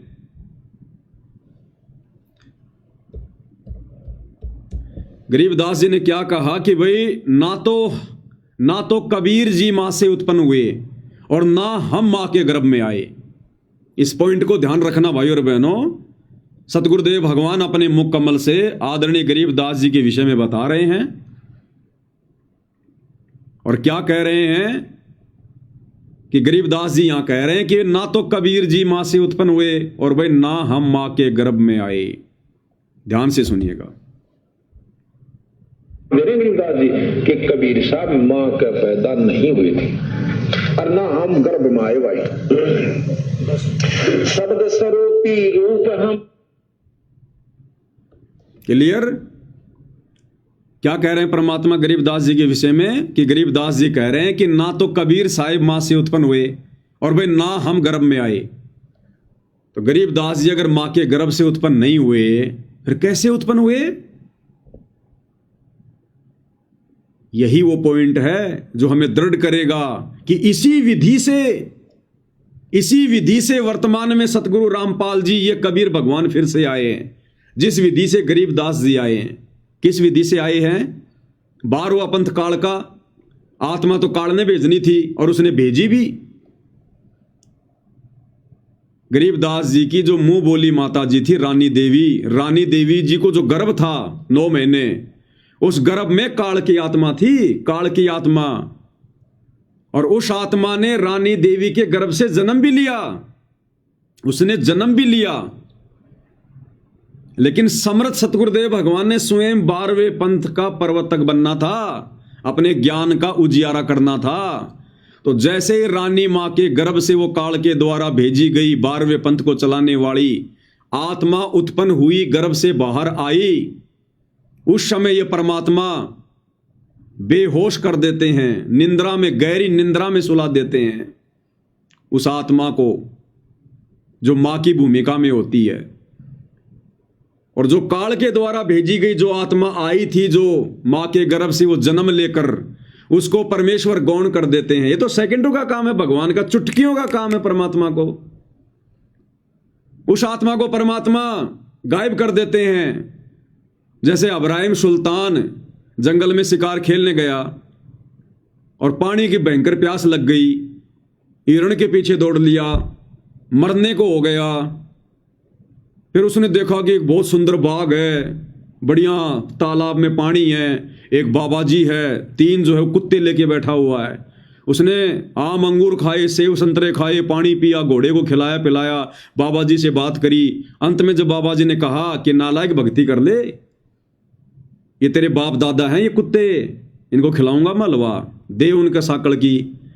और अब जो इब्राहिम सुल्तान है, बलक बुखारे का बादशाह, वो भी मरने के बाद में कुत्ता बनेगा। ये जो बेल है ना तीसरी, उसको बांधूंगा। तो ये सुनकर इब्राहिम के पसीने आ गए, उसके चरणों में गिर गया नीचे, क्षमा करो परवरदिगार, क्षमा करो। 2 मिनट बाद में जब उठा तो देखा वहां तो कुछ नहीं, सब गायब। वो कुत्ते भी गायब, बाबा भी गायब, तालाब भी गायब, बाग बगीचे, सेब संतरे सब गायब। तो ये कोई बड़ी बात नहीं है परमेश्वर के लिए। परमात्मा तो पूरी सृष्टि को एक चुटकी में यूं गायब कर दे। अपने नाखून के ऊपर परमात्मा पूरी सृष्टि को ठहरा दे, नाखून पे जाके आधे बाल के ऊपर शकल पसारा, ऐसे पूर्ण ब्रह्म हमारा। तो ये परम शक्ति है सतगुरु रामपाल जी, कबीर भगवान। तो काल के द्वारा भेजी गई आत्मा, क्योंकि काल के पंथ को चलाने के लिए काल अपनी आत्मा भेजेगा। तो रानी मां के गर्भ में काल की आत्मा थी, और जैसे ही वो आत्मा बाहर आई, अब ये असंख्य कलाओं का स्वामी, गरीब सब पदवी के मूल हैं, सकल सिद्धि हैं तीर, दास गरीब सतपुरुष बजो अविगत कला कबीर। इनके पास तो पराशक्ति है, पराशक्ति जो 8 सिद्धि 9 निधि 24 सिद्धियों की जो स्वामी है, जननी है, पराशक्ति पूर्ण पटराणी, शतलोक की कहूं निशानी। जिस पराशक्ति से परमात्मा ने पूरी सृष्टि को रचा। तो गुरुदेव भगवान ने क्या किया? उस कबीर भगवान ने रानी मां के गर्भ से उत्पन्न काल के द्वारा भेजी गई आत्मा को उस सेकंडों में गायब, और परमेश्वर खुद शिशु रूप बनाकर अपनी शब्द शक्ति से, वो मां के गर्भ से नहीं आते, शिशु रूप बनाकर उसी अवस्था में रोते हुए और मां के बराबर में लेट गए। किसी को नहीं पता, भगवान ने आप और हमारी यानी इंसानों की चरम दृष्टि को भी धोखा दे दिया। कौन उत्पन्न हुआ था और कौन आ गया, काल की चरम दृष्टि को भी धोखा। इसलिए फिर गरीबदास जी के बारे में कहते हैं, और गरीबदास जी भी कहा करते थे, भाई मेरा तो जन्म हुआ है। क्योंकि जन्म तो हुआ था, लेकिन जन्म हुआ किसका? उस काल के द्वारा भेजी गई आत्मा का। इसलिए गुरुदेव कहते हैं कि गरीबदास जी का गांव छुडानी में जन्म हुआ। और फिर क्या कह देते हैं कि गरीबदास जी तो खुद परमात्मा थे, वो तो बंदी छोड़ थे। हम भी तो जयकारा लगाते हैं, बंदी छोड़ गरीबदास जी महाराज की जय। लगाते थे कि नहीं लगाते? तो बंदी छोड़ कौन होता है? कबीर भगवान। तो दोनों बातें हो गई यहां पर। यह भी कह दिया कि गरीबदास जी का गांव छुडानी में रानी माई के गर्भ से जन्म हुआ। तो जन्म हुआ भाई, लेकिन वो काल के द्वारा भेजी गई आत्मा का हुआ। बाद में अपनी शब्द शक्ति से, अपनी वचन शक्ति से शिशु रूप बना लिया परमात्मा ने, लेट गए। अब दुनिया की नजरों में तो जन्म ही हुआ, और संत भी अपने आप को छुपा के कहेगा मेरा जन्म हुआ। और ये तत्व ज्ञान क्यों दिया? इस तत्व ज्ञान से फिर हम समझेंगे जन्म किसका हुआ और फिर प्रकट कौन हुआ। ऐसे ही 8 सितंबर 1951 को परमपिता परमेश्वर सदगुरु रामपाल जी भगवान, ये स्वयंभू परमात्मा परिभू, जो किसी मां के गर्भ से जन्म लेकर नहीं आते, इंद्रो माई के गर्भ में 9 महीने जो आत्मा थी वो काल की आत्मा थी,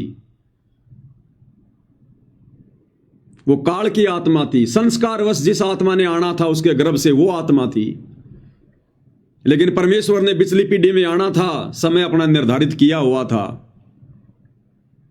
और जैसे इंद्रो माई के गर्भ से वो आत्मा बाहर आई, उस आत्मा ने जन्म लिया, उसी समय सेम टू सेम लीला कबीर परमेश्वर जी ने अपनी वचन शक्ति से, शब्द शक्ति से अपना शिशु रूप बनाया, उस आत्मा को गायब कर दिया और अपनी मुंह बोली माता के बराबर में लेट गए जैसे भी थे।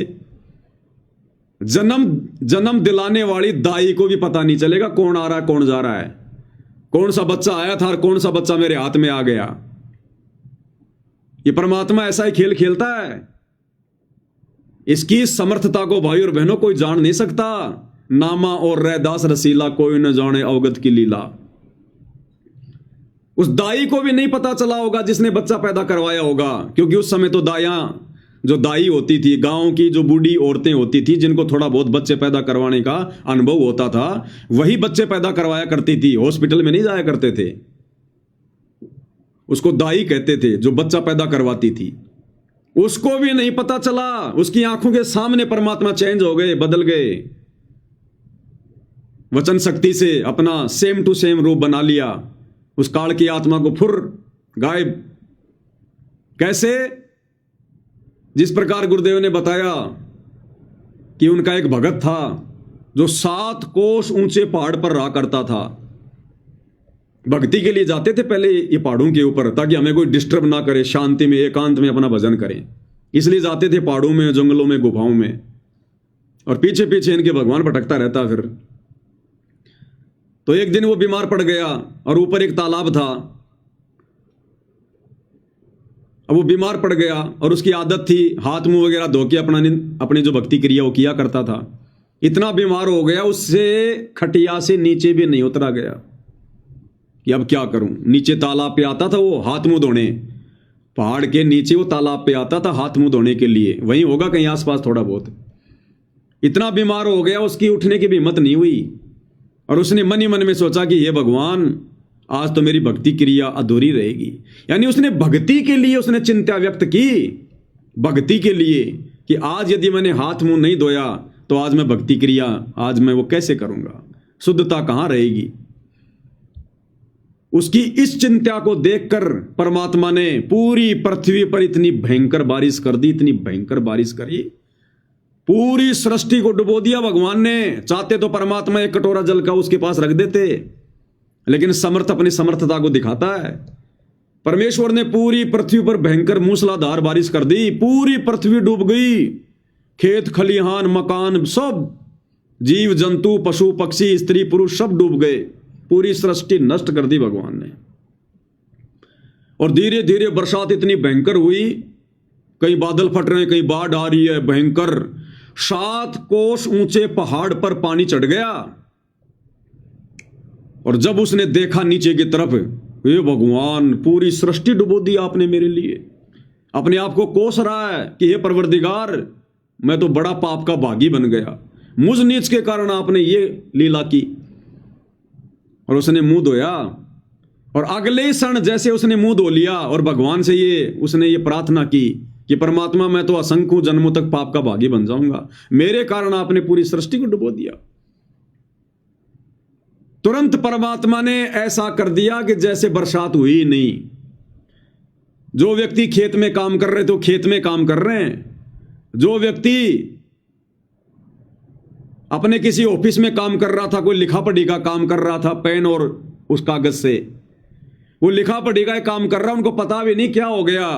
उस बही के ऊपर एक पानी का टपका भी नहीं है। उनको पता ही नहीं चला कि पूरा संसार डूब गया था, सब मर गए थे, बाढ़ आ गई थी। वो तो अपना काम कर रहे थे और भगवान ने लीला कर दी। ऐसे ही बच्चा उत्पन्न करवाने वाली उस औरत को भी नहीं पता चलता कि तेरे हाथ में कौन सा बच्चा आया था, कौन सा चला गया और फिर कौन सा आ गया। ऐसी लीला करता ये भगवान भाई और बहनों। साहिब से सब होत है, बंदे से कुछ नाई, और राई से पर्वत कर दे फिर पर्वत से राई। मोला जल से थल करे, उसके बाद परमात्मा ने वाणी कही कि मोला जल से थल करे और थल से जल कर देत, और साहिब तेरी साहिबी श्याम कहूं के सवेत। ये परमेश्वर तेरी महिमा को मैं क्या कहूं, क्या नाम दूं, शब्द नहीं है। तो इस प्रकार से 8 सितंबर 1951 को इंद्रोमाई की कोख से जो काल की आत्मा आई थी, कबीर भगवान ने, सतगुरु रामपाल जी ने उस आत्मा को गायब कर दिया और स्वयं अपनी वचन शक्ति से, शब्द शक्ति से वैसा ही रूप बनाकर, शिशु रूप बनाकर या तो दाई के हाथ में या फिर बराबर में लेट गए और कुछ नहीं पता चला कि कौन सा बच्चा क्या है, कौन सा बच्चा क्या नहीं है। इसलिए गुरुदेव भगवान ने अपने आप को छुपाते हुए कहते हैं, स्वयं कबीर भगवान स्वयंभू होते हुए, कि इस दास का जन्म किसान परिवार में हुआ, इस दास का जन्म किसान परिवार में हुआ। भाई जन्म हुआ है, लेकिन हुआ किसका? शिशु का। कौन शिशु? जो काल ने आत्मा भेजी थी। और फिर गुरुदेव कहते हैं आपने इस दास को परमात्मा मानना पड़ेगा। भैया परमात्मा जब मानेंगे जब आप में परमात्मा के गुण होंगे। परमात्मा उसको माना जाता जिसमें परमात्मा के गुण होते हैं, और परमात्मा का गुण है वो कभी मां के गर्भ से जन्म नहीं लेता, वो प्रकट होता है, स्वयंभू है। इसलिए हम सत्सेवक भाई बहनों को गुरुदेव के आशीर्वाद से आज ये भेद समझ में आ रहे हैं। इसलिए हमारी आत्मा ने मान लिया, हमारे हृदय ने मान लिया कि परमेश्वर रामपाल जी का जन्म नहीं हुआ, ये स्वयंभू परमात्मा है, ये लीला चाहे कुछ भी करे। इसलिए हम 8 सितंबर से अपने गुरुदेव भगवान को परमात्मा मान रहे हैं, स्वयंभू। इनका जन्म नहीं हुआ, ये कोई कबीर जी की आत्मा वात्मा नहीं है, कोई संदेश वाक नहीं है, ये स्वयं सारी सृष्टि के पालक हैं। ये जो मर्जी लीला कर लें, कौन जाने इनकी लीला को। इनसे बढ़कर लीलाधर है कोई संसार में?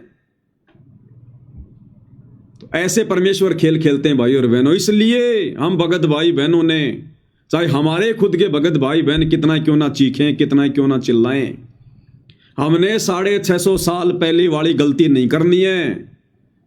उस समय के उन पंडितों ने, उन विद्वानों ने हमारे को जो बहका दिया कि कबीर जी अनपढ़ है, कबीर जी अनपढ़ है, और हमने मान लिया कि हां कबीर जी अनपढ़ है। ऐसे ही वर्तमान में ये लोग कह रहे हैं, हमारे ही ये गुरु भाई, ये कोऑर्डिनेटर गुरु का परिवार, कि गुरु जी का जन्म हुआ है, गुरु जी का जन्म हुआ है। अब हम नहीं मान सकते भाई, एक बार धोखा खा गए, दोबारा धोखा नहीं खाएंगे। अब पिछली बार तो उसको अनपढ़ कह के रिजेक्ट करवा दिया, अब की बार तुम उसको जन्म लिया मान कर रिजेक्ट करवाओगे। अब की बार हम धोखा नहीं खाएंगे। साध संगत से समझ है आया, हम अब नहीं धोखा खाएंगे। चलो चलो रे भगतो, साध संगत में गुरु जी को भोग लगाएंगे। ये परमात्मा ने 2-2.5 साल पहले लिखवा दिया, जब दास हिसार जेल में बैठा हुआ था, कि साध संगत से भेद है पाया, सतगुरु रामपाल जी ने सफल बनाया, जो लिखवाया परमात्मा ने। तो ये ना सोचना कि ये पवन दास ने लिखे भाई और बहनों ये शब्द। मुझे मेरी औकात का अच्छे से पता है, नाम भी ढंग से लिखना नहीं आता, तो ये परमेश्वर ने लिखाए हैं। तो इसमें क्या लिखवाया परमात्मा ने?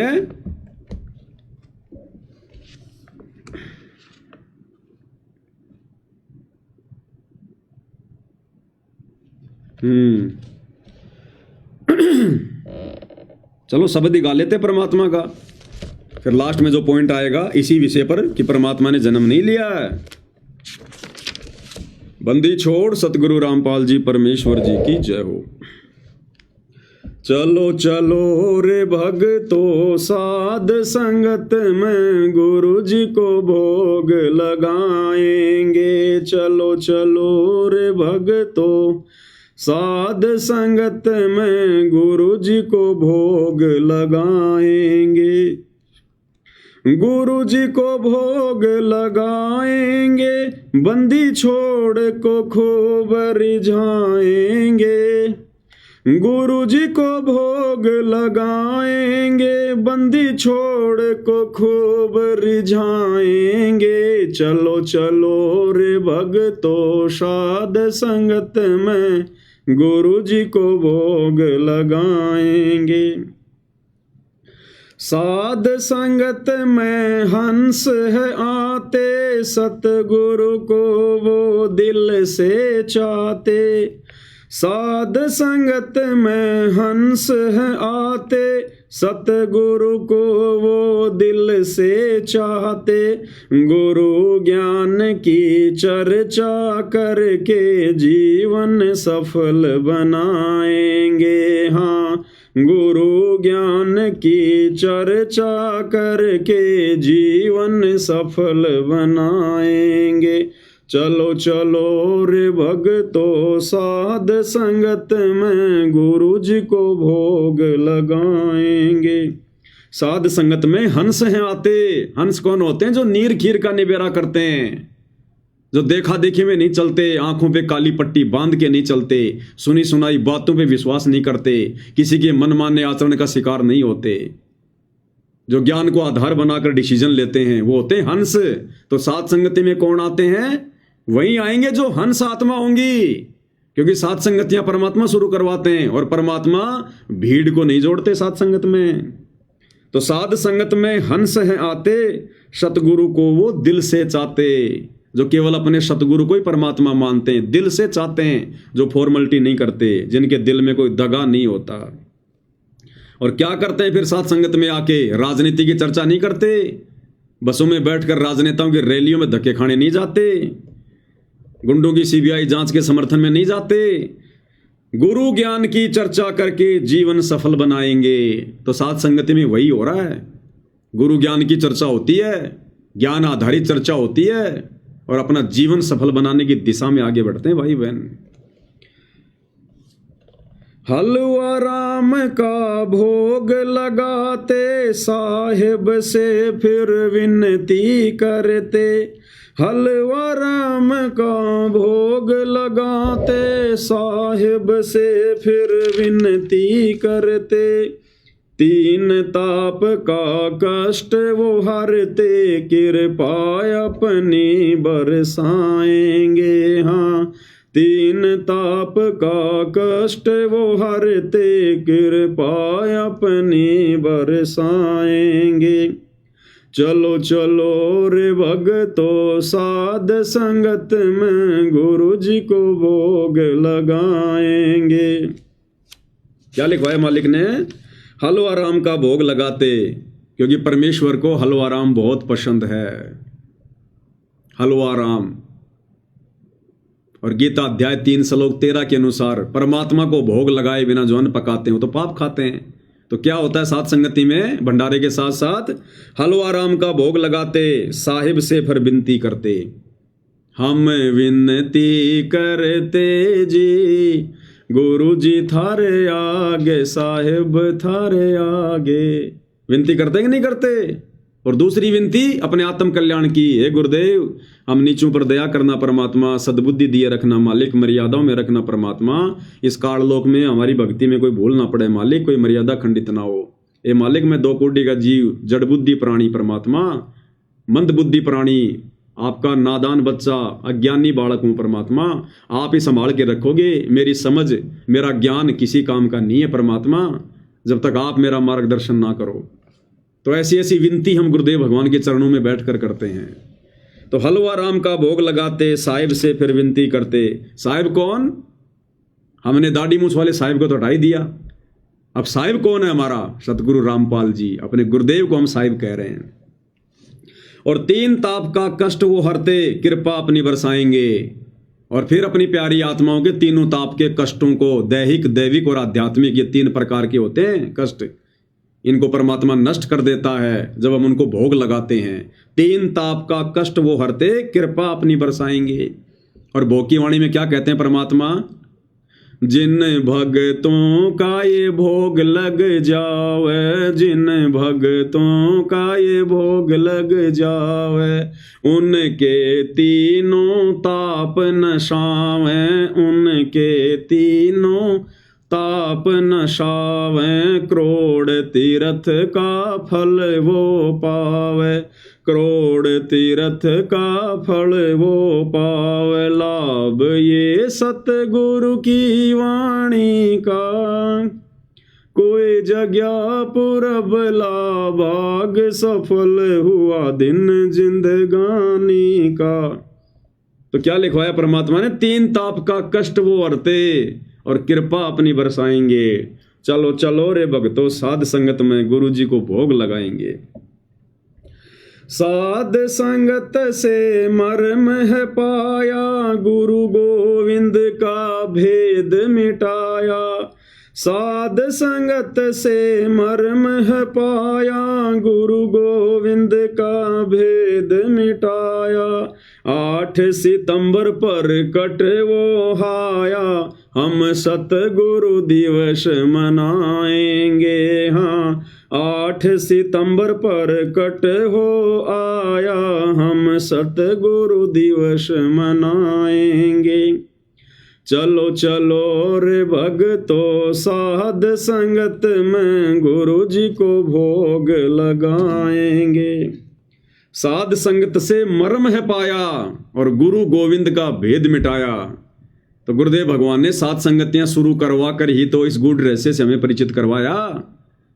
गुरु और गोविंद के बीच की जो लाइन थी, जो खाई थी, हमने समाप्त कर दी। हमने अपने गुरु को ही अपना गोविंद मान लिया ज्ञान आधार से, और वो जो नकली गोविंद जो हम पूज रहे थे, दाढ़ी मूछ वाली फोटो, कागज का टुकड़ा, उसको हमने साइड में कर दिया। तो ये मर्म, ये ज्ञान हमें कहां से हुआ? साध संगति से हुआ, सतगुरु के आशीर्वाद से। और 8 सितंबर प्रकट हो आया, हम सतगुरु दिवस मनाएंगे। हम अपने गुरु को ही प्रकट हुआ मानकर, क्योंकि उनके विधान में है, उनके गुणों में है, उनके लक्षणों में है। और 8 सितंबर के दिन को हम सतगुरु प्रकट दिवस के रूप में मना रहे हैं। चलो चलो रे भक्तों, साध संगत में गुरु जी को भोग लगाएंगे। गीता जी ने महिमा गाई, सतगुरु की पहचान बताई। गीता जी ने महिमा गाई, सतगुरु की पहचान बताई। साध संगत से समझ है आई, हम अब नहीं धोखा खाएंगे। हाँ, साध संगत से समझ है आई, हम अब नहीं धोखा खाएंगे। चलो चलो रे भगतो, साध संगत में गुरु जी को भोग लगाएंगे। गीता जी ने महिमा गाई और सतगुरु की पहचान बताई। गीता अध्याय 15 श्लोक नंबर 1 से 4, जो उल्टे लटके हुए संसार रूपी वृक्ष के सभी विभागों को, और जो परमाणु के साथ में जो बता दे कि वो जड़ क्या है, वो तना क्या है, टहनियाँ क्या हैं, फल क्या हैं, पत्ते क्या हैं, वो होगा तत्वदर्शी संत। तो गीता जी ने जब पहचान बता दी कि तत्वदर्शी संत ऐसा होता है, और गुरुदेव भगवान ने हमारे को जो है प्रैक्टिकल करके दिखा दिया, कौन ब्रह्मा का विष्णु है, कौन शंकर की माँ, शंकर का दादा कौन है, हमको दे बता। अक्षर पुरुष एक पेड़ है, निरंजन वा की डार, तीनों देवा शाखा है, पात्र रूप संसार। तो ये पहचान ये किसने बताई? गीता जी में लिखी हुई थी, और ये प्रैक्टिकल करके आप और हमारे को किसने समझाई? सतगुरु रामपाल जी भगवान ने। और तत्वदर्शी संत फिर कौन होता है? स्वयं कबीर भगवान आते हैं तत्वदर्शी संत बनकर। तो अब हमें पहचान हो गई ना, इसलिए साध संगत से समझ है आई, हम अब नहीं धोखा खाएंगे। तो अब हम 650 साल पहले वाली और युगों युगों वाली वो गलती जो हम गुरु को मानुष मानकर चोट खाते आ रहे हैं, अब हम साध संगति से जुड़ने के बाद वो गलती नहीं करेंगे। अब हम धोखा नहीं खाएंगे। इसलिए गरीबदास जी वाला उदाहरण बिल्कुल परफेक्ट है। सेम उसी प्रोसीजर से 8 सितंबर 1951 को अपनी वचन शक्ति से, शब्द शक्ति से शिशु रूप बनाकर परमेश्वर रामपाल जी प्रकट हुए हैं। सतगुरु दिल्ली मंडल आईसी, सूती धरनी सोम जगाईसी। चलो चलो रे भक्तों, साध संगत में गुरु जी को भोग लगाएंगे। नाम कबीर वेदों ने गाया, गुरु रामपाल अब नाम धराया। नाम कबीर वेदों ने गाया, गुरु रामपाल अब नाम धराया। कर्महीन कोई जान न पाया, फिर आंसू खूब बहाएंगे। हाँ, कर्महीन कोई जान न पाया, फिर आंसू खूब बहाएंगे। चलो चलो रे भक्तों साध संगत में, गुरु जी को भोग लगाएंगे। नाम कबीर वेदों ने गाया। कबीर वेदों में परमेश्वर का नाम लिखा हुआ। कबीर देव, कबीर अग्नि, कबीर अमित ओजा। और अब कलयुग की पिछली पीढ़ी में अपना क्या नाम रखवाया? संत रामपाल। है वही परम शक्ति, है वही कबीर, बस नाम का फर्क है। शक्ति में, गुणों में, लक्षणों में कोई फर्क नहीं है। अरे नाम कबीर नहीं होगा तो क्या कबीर भगवान नहीं होगा? सतयुग में कौन सा कबीर नाम था भाई? सतसुकृत नाम था, फिर भी था तो कबीर। त्रेता में कौन सा कबीर नाम रखवाया था? मुनिंदर ऋषि, लेकिन थे तो कबीर भगवान। द्वापर में कौन सा कबीर नाम रखवाया था? करुणामय ऋषि, लेकिन थे तो कबीर भगवान। समर्थ तो वही थे। तो वर्तमान में कोई जरूरी है कबीर नाम रखवाएंगे? अब हम पहचान लेंगे भगवान को, उनकी खुशबू से पहचान लेंगे। एक फिल्म देखा करते थे पहले हम, जीत, सन्नी देओल की, सलमान खान की, करिश्मा कपूर की। उसमें गाना आता था, वो जो हीरो है ना, हीरो सन्नी देओल, वो गाना गाता था उस करिश्मा कपूर के लिए कि तू धरती पर चाहे जहां भी रहे, तेरी खुशबू से तुझको पहचान लूंगा। तो जब बताओ ये बॉलीवुड वाले एक्टर हैं जिनके नाकों के अंदर रीट भरा होता है, गंदगी भरी होती है, इंसान से ज्यादा सूंघने की शक्ति तो जो है कुत्ते की होती है, और जब ये बॉलीवुड वाले कह रहे हैं कि तू धरती पे चाहे कहीं भी रहे, मैं तेरी खुशबू से पहचान लूंगा तेरे को, अपनी उस प्रेमिका को, वो प्रेमी भी मरेगा, वो प्रेमिका भी मरेगी, दोनों नश्वर। तो भाई और बहनों, हम आत्मा अमर और हमारा परमात्मा अमर जो धरती पर आ चुका है, तो क्या अब उनके द्वारा दिए गए ज्ञान से हम नहीं पहचान पाएंगे अपने भगवान को? तो अब वो भगवान चाहे किसी भी नाम से क्यों ना आए, धरती के किसी भी कोने पर क्यों ना आए, अब हम अपने गुरुदेव भगवान को इस तत्व ज्ञान रूपी इस खुशबू से पहचान लेंगे कि हाँ, ये तो वही मेरा भगवान है, मेरा परमात्मा है, मेरा पति परमेश्वर है, जो 650 साल पहले मैंने अपनी गलती से इसको छोड़ दिया था, मानुष मानकर, गुरु मानकर। तो अब पहचान लेंगे भगवान को। और पहचान लिया तो नाम कबीर वेदों ने गाया, गुरु रामपाल अब नाम धराया, और परमात्मा ने खुशबू छोड़ दी 650 साल पहले। भाई जल्दी ले ले नाम गुरु का, तुझे मनुष्य जन्म मिल जावेगा। रामपाल तेरा सतगुरु आके, तन फिर भक्ति दर डावेगा। मन मान जा बुढ़ापा आवेगा। तो ये खुशबू छोड़ दी भगवान ने 650 साल पहले कि आगे चलकर मैं रामपाल नाम से आऊंगा। तो पहचान लिया ना मैंने अब। तो बताओ फिर कहां दिक्कत आ गई? नाम कबीर वेदों ने गाया, गुरु रामपाल अब नाम धराया। और कर्महीन कोई जान ना पाया, फिर आंसू खूब आएंगे। कर्महीन कौन? ये संसार वाले नहीं, जगत वाले नहीं। अरे उपदेश लेने के बाद भी जो संगत वाले, जो अपने गुरु को मानुष मान रहे हैं, मां के गर्भ से जन्म लिया हुआ मान रहे हैं, वो है मुख्य, वो कर्महीन। जो सतगुरु के संगत में आकर भी, संगत की सतगुरु के चरणों में आकर भी, उपदेश लेकर भी, तत्व ज्ञान सुनकर भी जो अपने गुरु को नहीं पहचान पा रहे, वो है रियल में वो कर्महीन प्राणी। सकल पदार्थ है जगमाही, और कर्महीन जो है कोई जान ना पाई। तो कर्महीन कोई जान ना पाया, फिर आंसू खूब आएंगे। और सतगुरु के यहां से जाने के बाद में फिर गुरुजी कहते हैं मेरे जाने के बाद में फिर मेरी मंडी पूजेंगे, मंडी मेले भरेंगे, फिर क्या मिलेगा? यहाँ टट्टू मिलेगा। तो फिर आंसू बहाएंगे, फिर रोने के अलावा कुछ भी हाथ नहीं लगेगा। फिर चलो चलो रे भक्तों साध संगत में, गुरुजी को भोग लगाएंगे। तो ऐसी लीला करते हैं भाई और बहनों। इसलिए अब हम ये धोखा नहीं खाएंगे। परमेश्वर ने सात संगतियां इसीलिए शुरू करवाई है। अब हमने पहचान लिया अपने भगवान को, अपने परमात्मा को, हमने उनकी खुशबू पहचान ली है। अब ये खुशबू भाई हम कहीं बैठकर भी सूंघ लेंगे, अपने परवरदिगार को पहचान लेंगे। अब हम धोखा नहीं खाएंगे, जो धोखा हम युगों युगों से खाते आ रहे हैं।